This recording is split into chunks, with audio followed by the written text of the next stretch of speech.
back like a literary geek. Surprise! I look so different from season 4. Got my hair done. Got this thing, which, let me just show you. It's gonna horrify some people.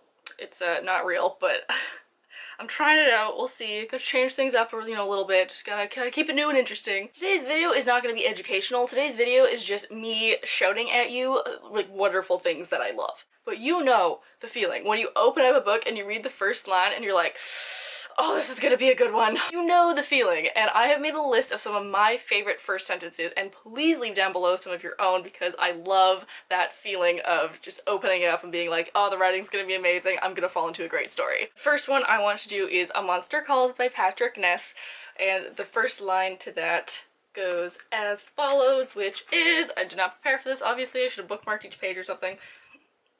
The monster showed up just after midnight, as they do.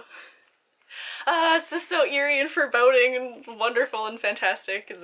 That's the good one. That's the good one, guys. Then if you watch one of the WordNerd videos that we did when we guessed the first sentence in the first sentence challenge, we also did The Diviners by Libba Bray, which is one of my favorite first sentences ever, that goes, in a townhouse at a fashionable address in Manhattan's Upper East Side, every lamp blazes. I love it because it's just so, there's something exciting about it, and you know it's in Manhattan, and the mood is set, and it's a great book. And then to do something more foreboding, we have Empire of Storms by J Maas, which I love how dark this book gets at times, and this sentence is just perfect for my soul.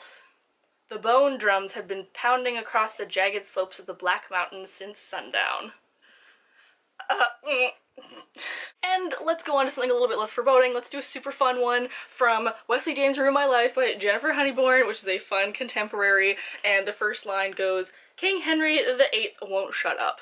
Since the main character works at this Tudor-inspired time restaurant, I just think it's wonderful. It's hilarious. And then we have a tried and true favorite of the WordNerds. If you've been watching us for a little while, you know that we all love Maggie Stiefvater and we love the Raven Boys, and Dream Thieves in particular has one of my favorite first sentences. And I looked at it just now, I realized I don't know if I meant the prologue or I meant the actual first line of the first chapter, so I'm just gonna read them both because they're just that great.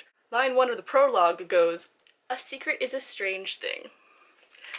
And the first line of the actual first chapter goes, theoretically, Blue Sergeant was probably going to kill one of these boys. Then we have a fairy book, and I love fairy books. If you are new to this channel, you will know that's what I love very quickly. If you already know, just cementing this in everyone's brain, because The Darkest Part of the Forest by Holly Black has one of my favorite first lines, and it goes, down a path worn into the woods, past a stream and a hollowed-out log filled with pillbugs and termites, was a glass coffin.